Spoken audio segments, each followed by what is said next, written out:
Don't be scared. We got you. Call us with questions, and you've done way harder things than give yourself a shot. So please don't be worried about this.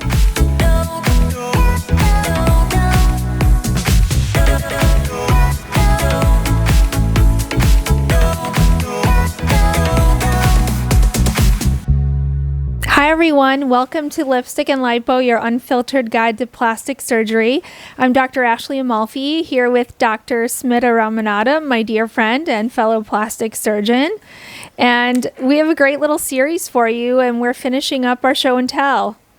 Yeah, I mean, this is such a great series, guys. If you've missed anything, make sure you subscribe, see those episodes, because this is sort of like a once in a lifetime thing, right? Yes. A lot of times we don't really show you these things, and so you get to see what we're actually talking about. Behind the scenes. Yeah. I mean, some of the stuff is like in your body, so you'll never see it, but you're seeing it here first, folks. So we have kind of a weird one that we're going to do today. We're going to do a little demo of what an injection looks like, because after surgery, I mean, there's lots of different reasons that our patients have injections, right? Do you have patients who have injections at home, Smita? Yeah, I mean, sometimes we might, to prevent blood clots, we might send you home on a blood thinner. So that's something that you would take after surgery. But, I offer in my practice a weight loss program. And so you're taking those medications and withdrawing them and injecting them at home. And so this is a good episode to watch. Yes. Just a quick tutorial on how to do it safely and correctly. Yeah. Okay. So I have like a little demo set up here, which I'm going to have to kind of show you. But if you're doing like a Lovenox at home, a lot of times those will come in like a pen or a pre-drawn syringe, so you don't have to measure anything out. You just simply kind of squeeze some area of fat and inject it. Common areas to inject medications, subcutaneous medications, are anywhere that there's a little bit of subcutaneous fat. So the back of the arm, the side of the thigh, and then the belly. If you kind of pinch a little area of your belly and get it into that tissue.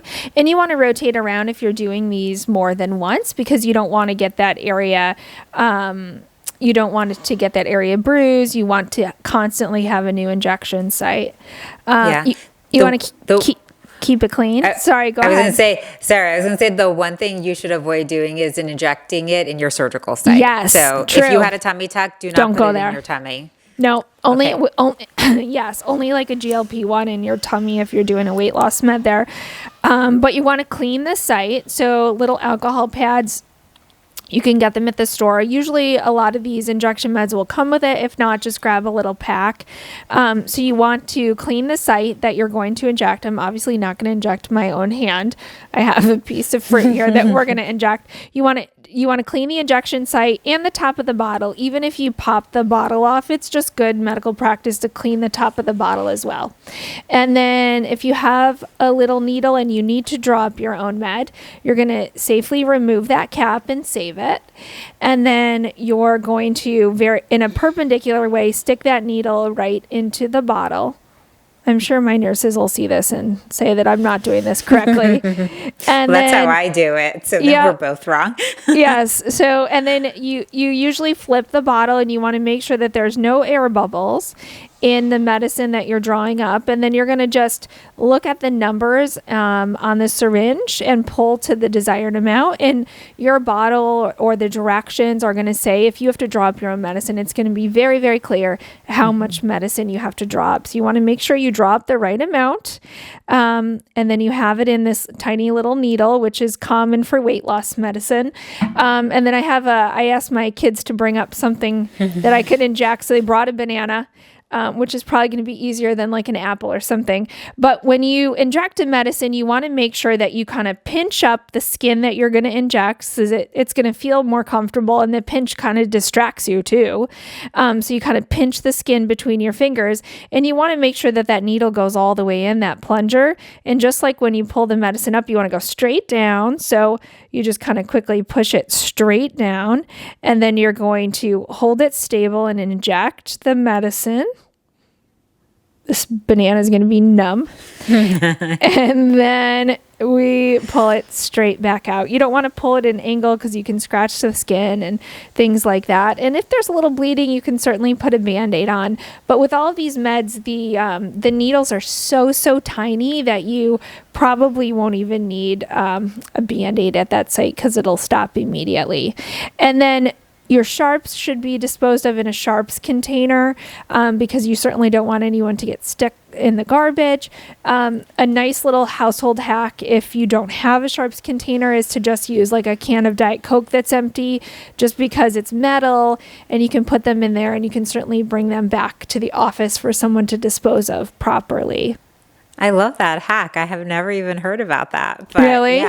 Yeah, that's a good one. But yes, always dispose of your sharps carefully and appropriately. And some of the states vary in what their recommendations are, but your doctor will talk to you about all of that. Yeah, But everyone's going to show up with Diet Coke cans to my office now Exactly. full of needles, which is weird, but it's just a way to put into something that's hard and protects it. But don't be worried about giving yourself a shot or having to give a loved one a shot. It's a little scary at first, but it is pretty simple, and you just don't want to hesitate. When you're ready to go, you just want to go straight into the skin. The quicker and more like assured you put that in there, the less painful it is, the less nerve fibers you disrupt on the way in. And it's always scary the first time, even for medical providers who are out there doing it, especially if you have to do something to yourself. But you'd be surprised at how easy it is and actually how painless it is for you or your loved one. But any other tips or tricks, Smita? No, I mean, the pinching I think is really key. Yep. And then even like pinching and releasing a little bit, it just distracts you. It distracts all those nerve endings. Sometimes in the office we'll use a little vibration tool just because it makes your like nerves kind of freak out. They don't know what's going on. So you don't even feel any of the needles. But like you said, don't be afraid, watch this video before you have to inject yourself or a loved one with any medication, but just be confident. And it starts hurting when you start, you kind of stick it in the skin and then you pull it back, and then that you don't want to do that. So be deliberate, stick to it, and stick to it. Another little hack, we have the vibration tool in the office too, but if you don't have that at home, you can use your iPhone. So you can put your iPhone on to like a vibration setting and set a timer and have it go off. So the vibration, you can use that right next to the injection site, and that will distract your nerves. And then the other thing that we use sometimes if someone else is injecting you is if you tap your collarbone with your finger. Again, that tapping sensation can really distract the nerves and make it a little bit less painful too. Obviously, you can't tap and inject at the same time, but if someone's doing it for you, you can certainly try that. But don't be scared. We got you. Call us with questions, and you've done way harder things than give yourself a shot. So please don't be worried about this. The other thing that I just remembered is ice. If you get a little ice pack, I don't know why we didn't talk about this. I feel like we give everyone ice packs. Yeah, this is so ice easy. Packs, it just sort of numbs the skin. And so you really don't feel the injection at that point. So like another little trick. While you're getting everything ready, like when you're pulling up your meds and cleaning everything off, just put that little ice pack on your thigh or your arm or wherever it's going to be. And that skin, like if you have ice on something and then you pinch it, you can't really feel it. So keep that ice on there beforehand. And with all these little hacks, you guys are going to be pros. You're going to be so good at this. You're going to come work for us. Exactly. Exactly. And give injections. It's so easy. Yeah. You got all right, it. guys. Well, this is a great series. This wraps up our series, I think, right, Ash? Yes. So practical. I hope this was all really useful.